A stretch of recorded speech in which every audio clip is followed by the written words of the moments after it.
Ciao Juventini of the world, my name is Giuseppe, welcome back on the channel. I hope you're all doing well. Pay attention, not one but possibly two surprises in the predicted lineups. Players that I was absolutely not expecting to see in that starting lineup for the game of this evening against Napoli. But on top of the names, well, when I'm studying a bit that possible starting lineup, well, I'm seeing that possibly we can also say goodbye this evening to the traditional 3-5-2 way of playing, transforming with the men that we have on paper to something else. We'll speak about that, of course, after you.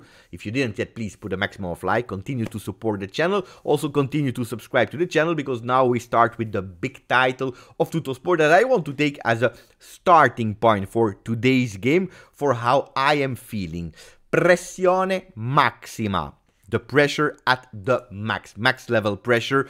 And I totally agree. Of course, Tuttosport is referring to kind of the press conference of Massimiliano yesterday that I already recorded. If you didn't yet, please go back and watch it, because I go in detail about everything that he said and how he said it. I spoke about the strange atmosphere, the not really Napoli-Juve atmosphere that you can find the day before, journalist and coach included. That was one feeling. And then of course they spoke about the future with his answer about possibly extending or not, where he said at the moment the management didn't speak to me. When they will decide what are the future projects, they will come back to me. So max pressure, we feel the tension. On the other side, max pressure is how I'm feeling the game this evening, how I am feeling and living the few hours to the game of this evening.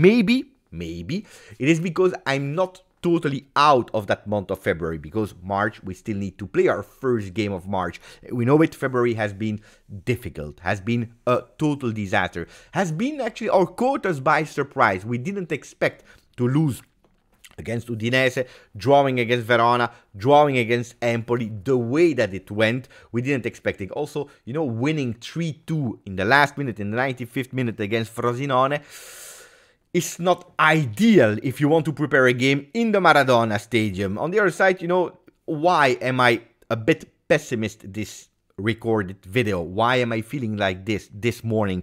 Because it's true, the two teams are arriving to the big game of this evening with two victories. Juve, I already told you, 3-2, but Napoli 6-1. And that's the thing, how they arrived there. Because yes, it's true, Sassuolo was not at their peak, Berardi was not there, etc., etc.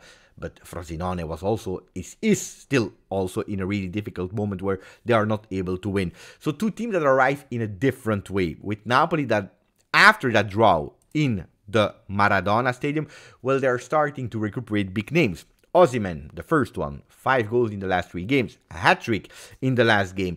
Kvaratskhelia, that was totally lost this season, well, he came back not only with a brace, but also centrally again in that project. On top of that, they recuperate Juan Jesus and Oliveira, and especially that position of Oliveira is freeing up Kvaratskhelia from the start today. So pay attention for a Napoli that is coming, and they know that, again, playing against Juve is the game of their season. It's always like that, we know it, so they will give that extra motivation. They come from a 6-1, they come of a 1-1 against Barcelona. They know that if they want to believe in a qualification to the top 4, to the Champions League of next season, well, probably this evening is their last chance. If they don't beat Juve, it's tough for them, especially because Milan won, Inter is far away, Juve is still far away, so there is one spot. Atalanta-Bologna will play this evening, maybe a draw, maybe a win from the one or the other. They know that they have to go, especially when they are seeing that Roma, since the arrival of De Rossi in Serie A,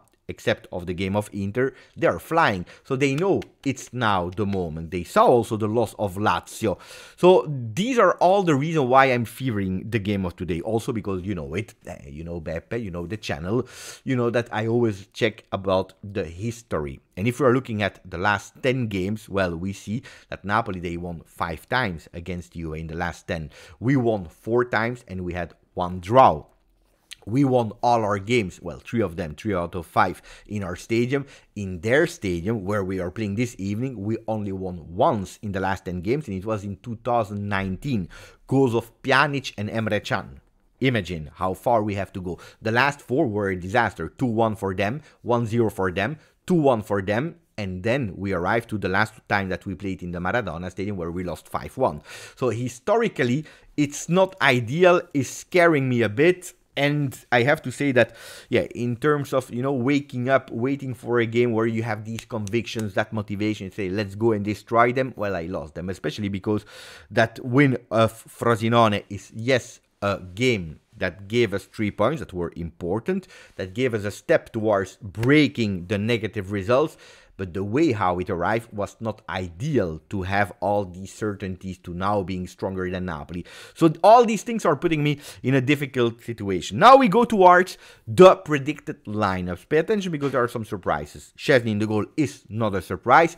Can we speak about surprises in defense with Gatti, Bremer, and Rugani? Absolutely not. This is the one that we expected. Now, the predicted lineups are putting Cambiaso on the right.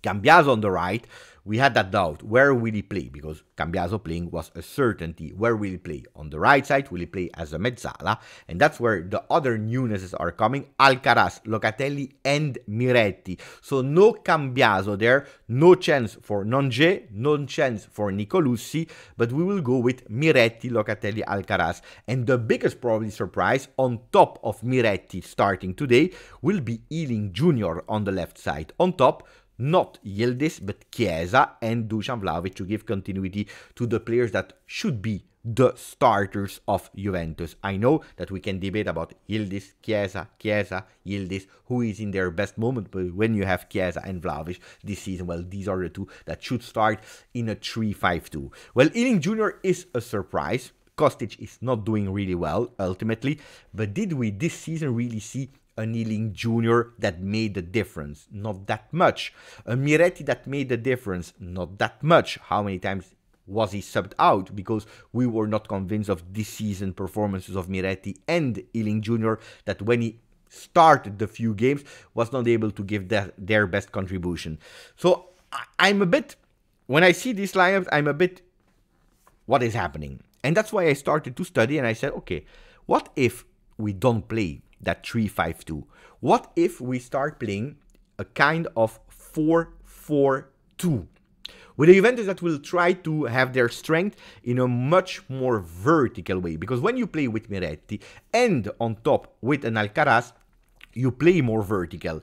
When you play with an Ealing Jr., you know that you can use the speed on the left and play more vertical. The only player that is going towards the center, that is sometimes playing horizontal with the ball before him going up, is Cambiaso. A 4-4-2. You will tell me, Beppe, we are missing a defender. What are you speaking about? Well, I believe that Gatti this season will go, this evening, will go a bit more to the right. Rugani a bit more to the left. Bremer will stay there. When we have the possession, we play with 3. And they go a bit closer. When we don't have possession, or when we are building up, we are playing with them that are going wide, with Locatelli that can even come a bit lower to support the defense. And then we have Ealing on the left, Cambiaso, Miretti and Alcaraz in the middle, and these players will try to play a bit more offensively today. Yesterday in press conference, Max Allegri said a sentence that I didn't report, by the way, so it's exclusive new. He said, when we have the ball, we need to play in their opposition half, in their half. So when we have the ball, we will try to play there. Will we be able to do it or not? How much will we have the ball? I don't know. We know that Napoli is a team that have a lot of possession. So when they have possession, we drop back. 4 men there, 4 midfielders that are helping also in support with Chiesa and Vlahovic on top. When we have the ball, in transition, we try to play with vertical lines, with Miretti and Alcaraz also there to actually make more presence in the half of Napoli, and then Chiesa and Vlahovic up top. If Chiesa go a bit more to the left wing as usual, well, Miretti can go up. If he's going a bit more centrally, it's or Alcaraz or Cambiaso that can go up. So I think that a 4-4-2 in long parts of the game could possibly be visible today, and this is one of the surprises that I was anticipating you in the beginning of the season, of the video. Now, Corriere dello Sport, Gazzetta dello Sport, and also Marca, Spanish paper, they are speaking about something that I hope, I sincerely wish, will not be decisive this evening. What am I referring to? To the referee. Corriere dello Sport, squalificato Di Bello, that I already told was a total disaster in Lazio-Milan. But seriously, a total disaster. Well, he will not be able to referee a game of Serie A until the month of May, because Rocchi, the designator, the boss of Aya, he said it, a disaster performance of the referee. So luckily I was not the only one that was thinking about it, because it was a total disaster. So Lazio Milan, really bad, and the referee, according to me, was really decisive in that game. But also yesterday, Torino Fiorentina, total disaster from the referee, and it's not the first time. The level of the referee this season has been really horrendous. And then it's not only in Italy, yeah, because yesterday, I don't know if you watched or heard or what happened yesterday in Valencia, Real Madrid. Real Madrid is losing 2-0. They are able with Vinicius Junior to come at 2-2. Then 99th minute, should have been 7 minutes of added time, but it went a bit longer. They have a corner kick, they are playing it, that ball goes back. When you have the cross of Brahim in the air, that's where the referee is triple whistling, it is over. But that ball is going on the header of Bellingham that is scoring the 3-2 at the 99th minute.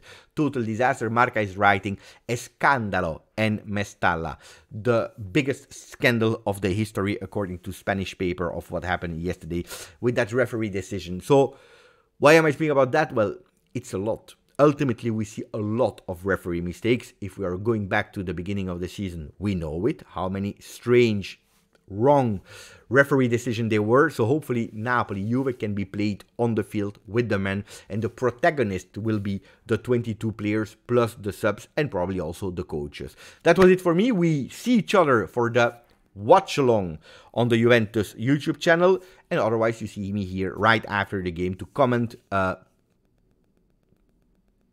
I was to say a victory review. I hope a victory review. To comment a victory review this evening, hopefully we can do that all together. Grazie, forza, Juve.